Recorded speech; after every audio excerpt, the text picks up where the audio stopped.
Welcome back to episode 2 of the Play On podcast. Let me know. Check out episode number 1, but let me know what you guys thought. Once again, comment any ideas below of future episode ideas. And today, as you can see in the title, we're going through the latest transfer news, so done deals, but also transfer rumors. We're not going to get through everyone because obviously there's endless rumors or transfers we could go through. And honestly, I thought the January window would be a little busier. Especially with teams in the Premier League, even some Serie A teams, La Liga, Bundesliga. I just thought there would be a little more movement just because there's a lot of tight title races, relegation battles, but we haven't seen quite as much yet, but I'm sure it'll heat up here soon. But let's just hop into it and let me know what you guys think below at the end of the episode, or if there's any transfers you're like, ooh, I really don't like that, or I really like that, just feel free to let me know. I love the feedback. I love when you guys get engaged and tell me about it. So starting off with some transfer news in the world of football, we have Kusanov and Marmoush to Manchester City. I think Marmoush isn't quite official yet. I think they're just waiting on one or two little things, but as the time I'm recording this, Kusanov is official for 30 to 40 million euros. It's kind of hard to tell exactly at first, with add-ons and stuff, but they're going to sign him on a 4.5-year deal. And he's actually the first Uzbekistan player in the Premier League, which is kind of cool. And it's cool to see the diversity there. But yeah, from what I've seen, he seems like a really good defender, and he was highly rated and wanted. So I've done my research on him.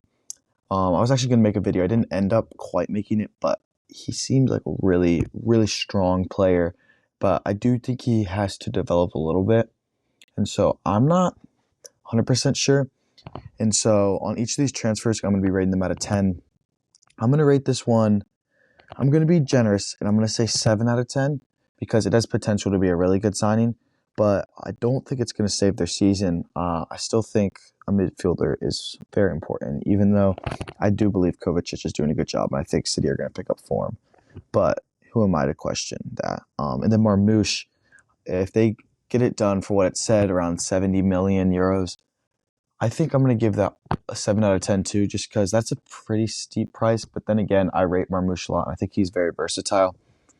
And I think he can play left wing, right wing. He can play 10 alongside Haaland, underneath Haaland. He can play for Haaland if Haaland needs a break, obviously. I know Haaland had injury problems at Dortmund, but he's been very consistent in terms of staying on the pitch for Manchester City. But obviously, I think you want to get a little rotation because if he gets hurt, you don't really have anyone right now, so you need a little bit of a backup. So I think it's a good signing. I think Marmoush could also have the potential to be a really good signing. And I like that both of these players are younger for Manchester City, obviously with an aging squad. Marmoush kind of coming into his prime. Kusanov still really, really young. So yeah, I'm going to give them both 7 out of 10. But let me know what you guys would rate them below. I'm going to move on to Kvardona next to PSG.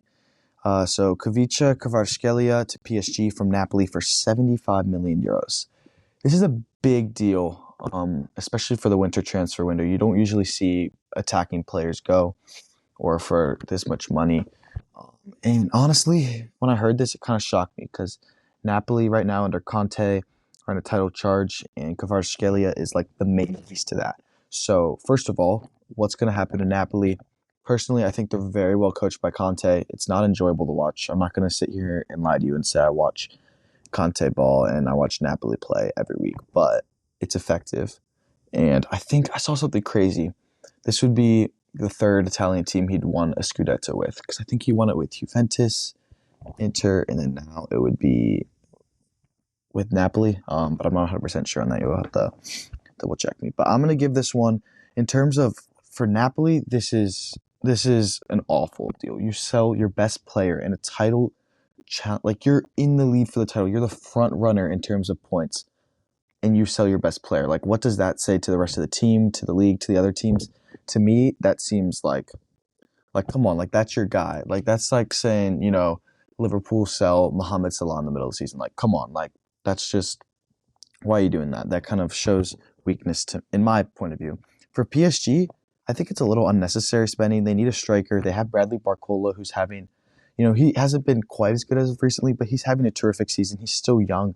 He's supposed to be your next Mbappe, quote unquote.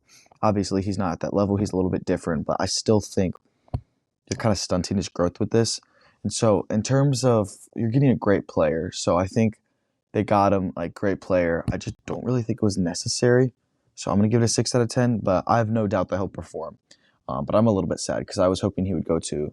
Not that PSG isn't a big team, but in terms of Ligue 1 and Champions League, they'll always win Ligue 1, but in Champions League they don't really do much. And I personally just don't watch Ligue 1 as much unless I'm, watching a game or two to, find out more about a player to make a video for the channel. But yeah, moving on to Aston Villa, who just purchased Daniel Malen from Dortmund for roughly 25 million euros. Kind of iffy on this signing. I think Malen's a good player, but he's a little confusing for me. I'm like, he's one of those players that's like, he's good, but is he good? If you know what I mean. And so I think it's a good signing because they need more out wide. Leon Bailey's playing a lot of games, but he's just not in form. So I don't think it's a bad signing. I don't think it's anything special. I like the signing actually from Aston Villa. I don't mind it at all. But I don't know if it's really going to help change their season. But then again, I do trust Unai Emery as a manager a lot, and I think he could make this work. So I think I'm going to give this a 7 out of 10. But then again, I don't think it's going to be a game changer. But you never know. I just think it's a solid signing. He's pretty decent. He's not gonna. I don't think he'll be a stinker transfer, but I don't think he'll light it up. Kind of just in the middle. But the reason they were able to make this deal, or the reason they did, is because they sold Jaden Philogene to Ipswich Town for roughly 23 million euros. And for Ipswich, I think they're fighting for. Obviously, they want to stay up in the Premier League, but I think if they go down, Philogene's a great player to have in the Championship. So for Ipswich, I'm actually going to give this an 8 out of 10. I rate Philogene pretty well. I don't think he's ready to be like I think Aston Villa. I don't know if they'll regret selling him because I don't think for the level Aston Villa are at, Philogene is quite there to be like starting consistent. I think it's just a big step up. But I think in terms of the Championship, if he could just take another year to really develop there, and then obviously this half a year still in the Prem, I really like him. He's exciting. I think this is a good move for Ipswich, kind of building for the future, even if they do go down. I really like that. And I think they need more goals from out wide. So if he could develop into more of a prolific goal scorer, that'd be awesome. And then now we have some just transfer rumors because honestly, the transfers, there's not too many exciting done deals yet. So first off, we have Patrick Dorgu to Manchester United. If you guys didn't know, go check out my channel because I made a video on this about how Patrick Dorgu was going to be one of football's next big, exciting young talents. And then here we are 3 months later and Manchester United are linked with him. And so first of all, I talked about he's really versatile and he's super young and I can just see the potential. And so I really think this would honestly be I don't think this is exactly what United need, but I really do rate the player. But I don't know what to quite rate it because I don't think that Manchester United are in such a low point where I'm just kind of is this really going to help them? I do rate him. I just think he's too young. I think if they bring him in with the expectation that he's going to be playing, I assume they're trying to put him in the left wing back role, but he can also play as one of the 10s in Amorim's system. He's really versatile, actually. And I think he can play. He's a lot more attacking, though. He's not going to give you as much defensively, but I think that's what United need because I think if your wing backs are too defensive in the Amorim system, it actually kind of hurts the fluidity of it. And so I think you want your wing back to almost be a winger, but just good work ethic. I think Ahmed did really good in that role. Not because I think Ahmed Diallo is a great defender, but his work rate's good. But I think Man United are just so bad this year. I think if they bring Dorgu in with the expectation he's supposed to perform from day one, it's not going to go well. This is a guy I really rate, but I think he needs time.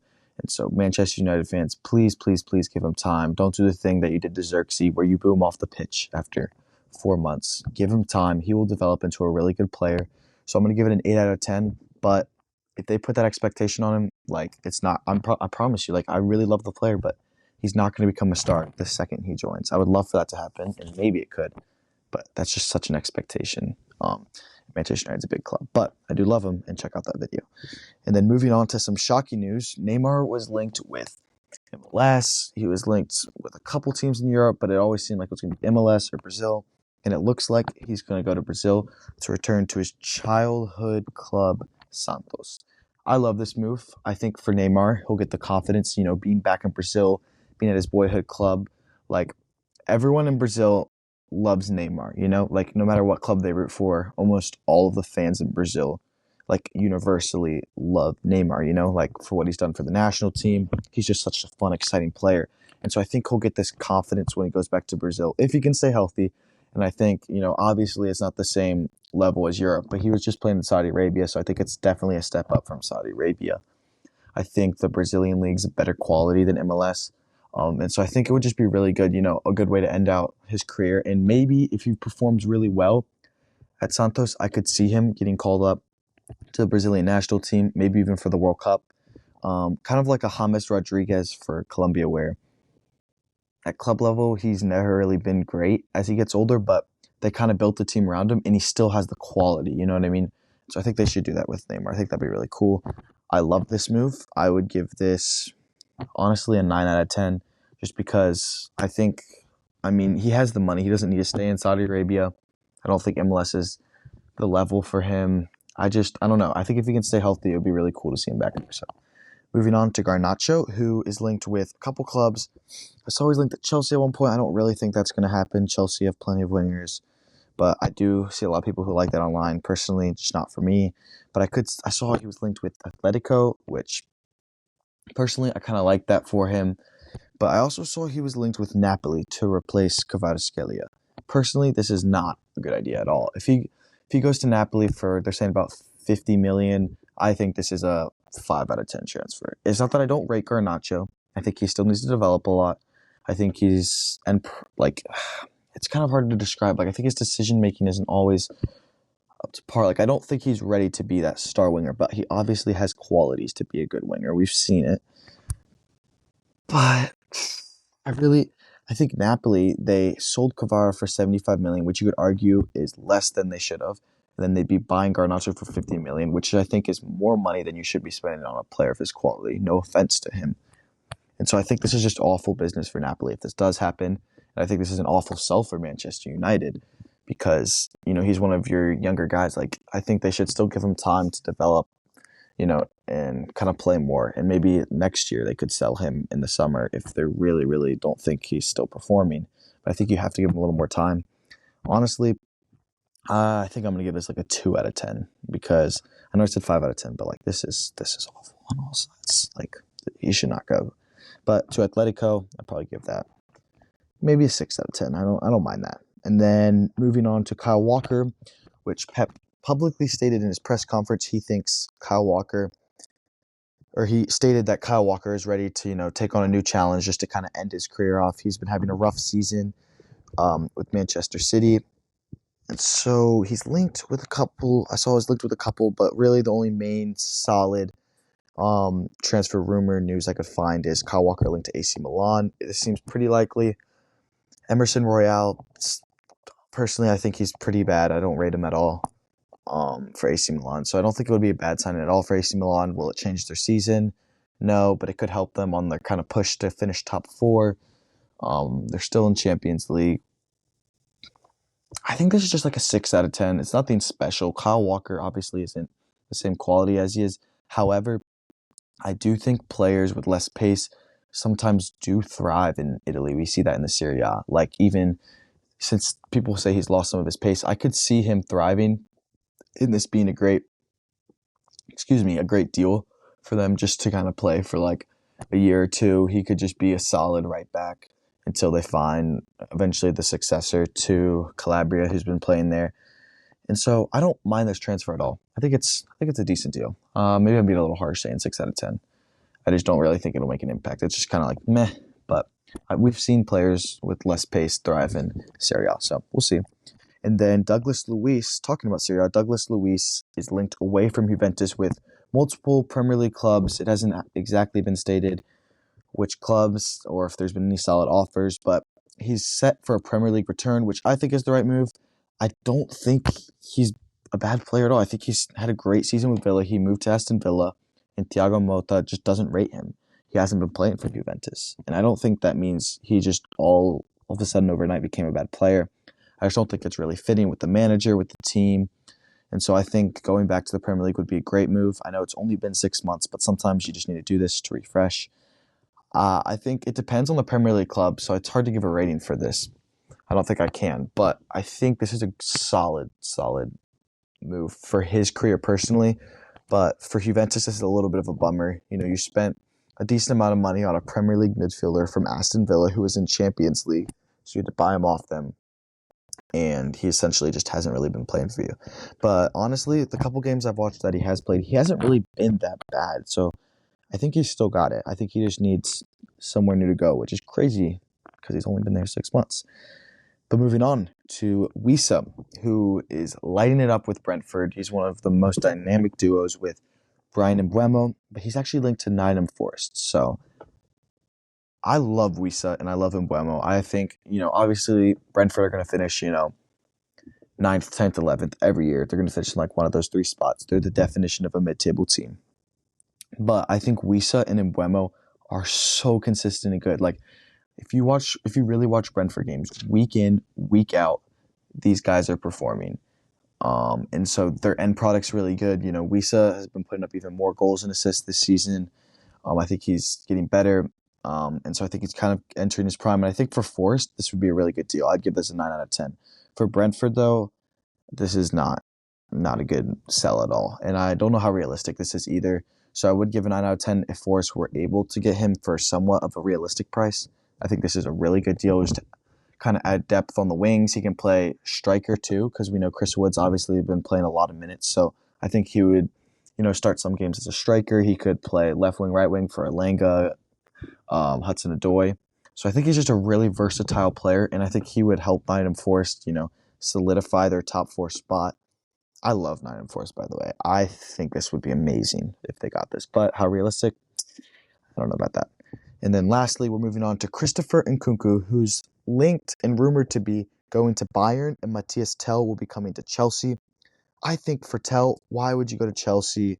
They already have a bunch of strikers. Like, he's still such a young player that's not really ready for this. So I think going to a lower club would make sense. Chelsea makes no sense to me. I think that's like a 2 out of 10, 3 out of 10 transfer if Tell goes to Chelsea.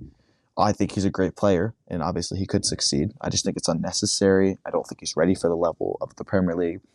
But I think he would just be playing in Conference League if he came in cup games. So, but Nkunku to Bayern. Nkunku's actually getting older now, and I think he's at the point where he needs to be playing week in, week out. So I'm gonna give this a 6 out of 10, and let me explain. I think Nkunku is a great player. I don't know where he plays at Bayern. You have Musiala, who's he's levels clear of Nkunku. Olise is having a great season on the right. He's not playing right wing, and we've seen him say he doesn't like playing on the left wing, which is why he hasn't been playing as much this season, because he can't really be versatile in that sense and fit in the left wing. He's not really a striker, plus Harry Kane's there anyways, so I don't see where he's going to play. So I think this is a 5 or 6 out of 10 move, because he's going from a club not playing every week to going to another club and not playing every week. But I do think he's quality, so not great. But yeah, that's going to wrap it up for today's podcast. That's all the transfer news, rumors, and I rated them all out of 10. Let me know what you guys think below. Comment what you want to do next time. If you want more of these like transfer news, title race news, we can do specific videos, like, so let's say like ranking the top 10 strikers in the world, but like kind of in a podcast form. And yeah, we're just kind of getting this podcast started. We're kind of growing. So make sure to share. And yeah, I'll see you next week. Peace.